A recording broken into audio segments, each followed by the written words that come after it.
Tim Anderson, a lawyer, also Tim running for House of Delegates in Virginia Beach. That's a seat that Nancy Guy has. And we'll be joining him on December 16th at Virginia Beach. Hey, Tim Anderson, thank you for being with us, Tim. Hey, good morning, John. Thanks for having me. Let me read you DeSteff's letter. I just, every day I wake up, it's something else. It's incredible, right? So Senator DeSteff, who Virginia Beach Republican, I'm just going to read you the first two paragraphs. On December 2nd, I was informed that Majority Leader Senator Mamie I've Done Nothing Locke for 3 decades, Chair of the Senate Rules, and Speaker Eileen Caucus of the Corn had decided that due to the rise in COVID-19 numbers, which in Virginia it's minuscule, the Pocahontas building, which is where the General Assembly is housed, the structure that contains the offices of both House and Senate members would only be opened for credentialed legislative employees and current legislators, that means you're out, Tim, during the upcoming regular session of the General Assembly.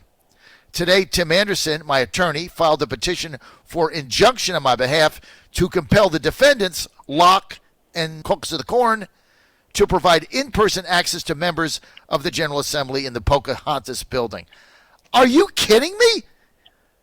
This is the oldest legislative body in the world. And they're now, and the one thing about the Virginia legislator is it's open to everybody. And now they're going to shut you out so they can rule like the elitists they are. Are you kidding me, Tim? Yeah, there's a belief by the General Assembly that while you can go in and defend yourself in court for a speeding ticket, if you can go to the DMV and get your tags renewed, you can go to the grocery store and get your groceries, they believe that that's safe and you can do that, but to go to their office is too dangerous during session, so it has to be closed. And so it doesn't take anybody 30 seconds who's hearing this to see that what they're doing is they're weaponizing COVID for political agendas. Now, I mean, they've been doing it, but this one is about as egregious as we've seen in Virginia. They're just saying, hey, the office buildings where we're going to meet, we're going to pass these laws, and you're not going to get to talk to us about it, even though this is what this building is for you to come to talk to us about it. You're not going to get to come in here. Just tells me that I think we're in for a bumpy ride in 2021. I think they're going to create some pretty outrageous laws and try to push Virginia super hard left. And they just don't want to hear from their constituents when they do it. So, do they have the authority to do this?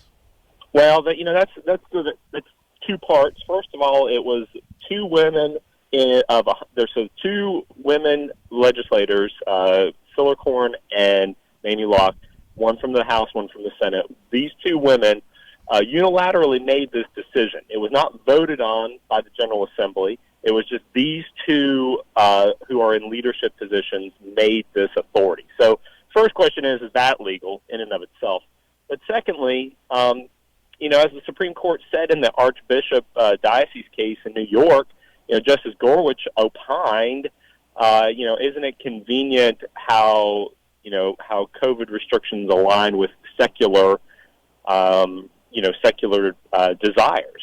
And we have a First Amendment right. First Amendment doesn't get suspended simply because of COVID. In fact, we saw that all over the country. People were able to assemble and protest in huge numbers despite, COVID restrictions. When you couldn't be in groups of more than 10 or 50 or 200, we saw thousands of people assemble. And the First Amendment protects us from those types of restrictions. And then the second part of that question is going to be: is that building a building where we're allowed to assemble and address our grievances to our government? And if that building isn't, I don't know what building is.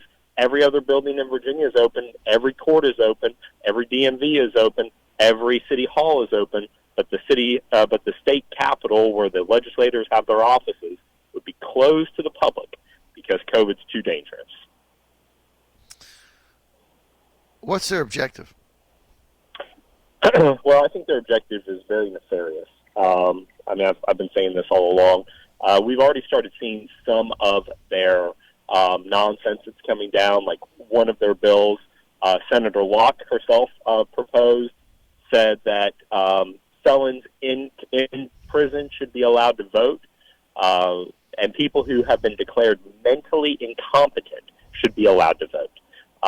So, you're talking about a guy who's, raped and murdered someone, or a child pedophile, sex offender who's in prison, serving prison, should be allowed to vote. So we saw her file this bill.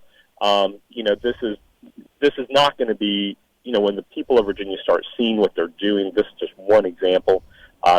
People of Virginia are going to be freaked out. They're going to be unhappy. And so we also have House Bill 961 that has been carried over to this year. It's passed the House. It's in front of the Senate. This is a bill that's going to make every pistol owner in Virginia a criminal if they have a magazine that holds more than 12. So if you have a pistol magazine, if you have a pistol that holds more than 12, and most people do, you'll be a criminal when 961 passes. And we have like a little NRA group up here called the VCDL, and they come every year, and it's called Lobby Day. And I can assure you the Democrats don't want to hear from them when they come and assemble, and then want to come and meet with their representatives to talk about the Second Amendment. They don't want to see them. They don't want to get caught in the elevator with the deplorables, who are going to be fussing at them for trying to make everybody in Virginia criminals. These are big things. You're going to go to jail for a year, pay a fine of $2,500 if you have a magazine. Not just a pistol magazine, but any magazine that holds more than 12. So we're looking at some really aggressive stuff happening in Virginia, and they just don't want to hear from people. But they did set up a hotline, so you can call in and leave a message on an answering machine to express your grievances, and that's just as good, according to the Democrats, than being able to confront them in person. Have you ever in your life experienced a higher level of elitism as what they've done? I don't want to go too far off the edge here, but this just feels like what it had started looking like in Germany when Hitler was rising up. Just the silencing of people, taking away gun rights, telling the country that we know what's best, don't challenge us. The court's not stepping in and checking the executive's powers. I mean, all of this just feels very, very, very, very fascist to me, and I'm not gonna stay down. I mean, we're gonna complain, we're gonna file lawsuits, we're going to step up, and if we lose, we lose. But I'm not gonna just sit here and do nothing. People have to do it. You're on the air every day talking about it, and I'm a lawyer, and it's my job to bring these fights to the courts. And win or lose, we're not just gonna sit here and let them govern us in the way that keeps us from being able to interact with them. No way. Well, Tim, I got to tell you, I'm really taken aback by this. I guess this got ahead of me. I didn't really see it, and when I got D. Steph's press release, I couldn't believe it. Because, one thing that I learned coming from Georgia, now I'm back here, but coming from Georgia to Virginia is, I learned about the Virginia Way. I learned about that it was it's the oldest house of the people ever created in a republic. With it, and one of the main things with going to the General Assembly is that when they're in session, it's open to the people. It's the people's house, and anybody can get in. You go through the metal detector, obviously, but anybody can get in and sit there all day, talk to people in the halls, talk to them in their office, voice their grievances, give their suggestions. And the fact that they would be shut out. I mean, you can go to Walmart or you can go to the ABC liquor store and stand in line, but you can't go and talk to your state representative or your state senator. It's unbelievable. Well, yeah, and that's the big part of our argument is the courts are open. I mean, if you get a speeding ticket, you can go into court. It's with a bunch of people, and you can talk to a judge about a speeding ticket. I mean, things are open. The governor was just on the stage the other day, Two Down Monday, signing the Breonna Taylor bill with a bunch of people from out of state. Where you can't do no-knock searches. The executive branch is working, the judicial branch is working, but the legislative branch, it's just too dangerous when we're making the laws for you to come talk to us. It's nonsense. Everybody who will hear about it will agree. No one's going to legitimately be able to say that the DMV is open, but the legislative offices should be closed. Unbelievable. It just goes on and on and on. the weaponizing of COVID for political gain.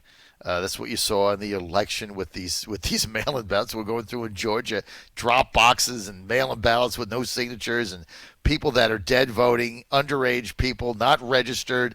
Hey, COVID, that's the Democrats have taken this virus and they have made it into a political bonanza for them. And I don't think they ever want it to go away. It's giving them power. It's giving them the ability to tell people what to do. And, it's going to be interesting to see how Virginians react to this, because so far across the country, people have been pretty docile with these executive orders and shutdowns and lockdowns, and you can't do this and you can't do that. But, now you're really infringing on your most basic political right, which is to engage with those that have power over your life.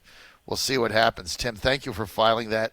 And thanks for all you do, man. I appreciate it. I'm very excited about your race for the House of Delegates and Nancy Guy's seat. You've announced for that. That's going to be a fun race, and I look forward to the opportunity to do what I can to help you with that. And I'm going to see you, I believe, on December 16th, if memory serves me correct, in Virginia Beach, right? Yep, week from today. We'll see you then.